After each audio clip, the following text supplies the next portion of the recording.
Iconoclast Marianne for the Angels. Once upon a time, the Week's Matthew Walther knew how the 2020 election would end. Dark Lord Donald Trump would face off against Marianne Williamson, who would vanquish him with the power of love before flying away on a cloud. So much for the fantasy. With the layoff of Williamson's campaign staff, her presidential bid is effectively over. While mainstream journalists ignored or mocked her belief in the fundamentally spiritual nature of our political crisis, though, their grotesque jeering was the ultimate vindication of her position. Williamson didn't attack specific policies. Her opponents were cruelty, avarice, crassness, irreligion and indifferentism. The reasons our society will remain sick. That's why she always makes such a fuss about angels. It's the heavenly host on whose side she is ultimately fighting. Foreign desk. Iran's the one in the corner. For all the current furor over the death of Qasem Soleimani, it is Iran, not the US and the Trump administration, that is in a dilemma, argues National Review's Victor Davis Hanson. While Tehran wants to lure us into situations in which we seem the aggressor, the regime deeply erred in underestimating President Trump. Unlike President Barack Obama, whose foreign policy naivete was so lucrative and advantageous to Iran prior to 2017, Trump realizes he can respond to Iranian tit-for-tat without going to war or losing credibility, all without alienating his base, which is nationalist, populist and Jacksonian, not merely doctrinaire isolationist. And, as complex and dangerous as this crisis is, so far the Iranians, not the US, are making all the blunders.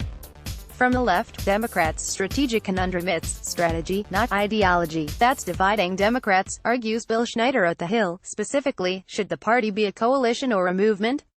Well, a coalition brings together voters with diverse interests who agree on one thing. Movement supporters are expected to agree on everything. All Democrats need to do now is hold the anti-Trump coalition together to win over voters of all persuasions who object to Trump's governing. Yet the Democratic campaign so far, with its focus on issues like a wealth tax and a Green New Deal, sounds esoteric and irrelevant to many voters.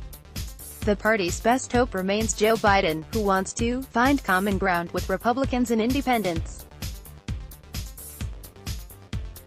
That's how a coalition is built, and how Democrats could win in November 2020. Watch. The bizarro primary Democrats are now beginning to confront an unsettling but very real scenario, reports Politico's David Siders. It may not be states where campaigns have been plowing ground for more than a year that decide the nomination, but instead, places and calendar dates so deep into primary season that until recently they've received almost no attention at all. One Dem strategist cites the growing likelihood that we get past Super Tuesday and there's still 5 people in the field, giving post-Super Tuesday states new prominence. Another complication, Michael Bloomberg's apparent willingness to spend limitless sums, says Siders, allows him to overwhelm opponents' early operations across the Super Tuesday map, while the imperative to spend heavily in early states is spreading other candidates thin. Plus, early voting practices are creating a dynamic that, in some states, is supplanting Election Day with an election month. It's all left, the campaigns, and party officials, scrambling to make sense of the reconfigured landscape. From the right, winning bigly at the border last week, 18 illegal immigrants hoped to exploit a loophole in U.S. asylum policy to stay in the country, but border agents sent them back, notes Issues and Insights John Merline. Thank President Trump's migrant protection protocols policy, where illegal immigrants who claimed asylum used to effectively get a free pass, now they must wait in Mexico while immigration judges review their cases. The policy and others like it have created a virtual border wall. A real wall is still imperative though. A future president could reverse Trump's immigration policies, but wouldn't dare tear down a wall that's already been built. Compiled by Carl Salzman. Share this. Let's block ads. Why?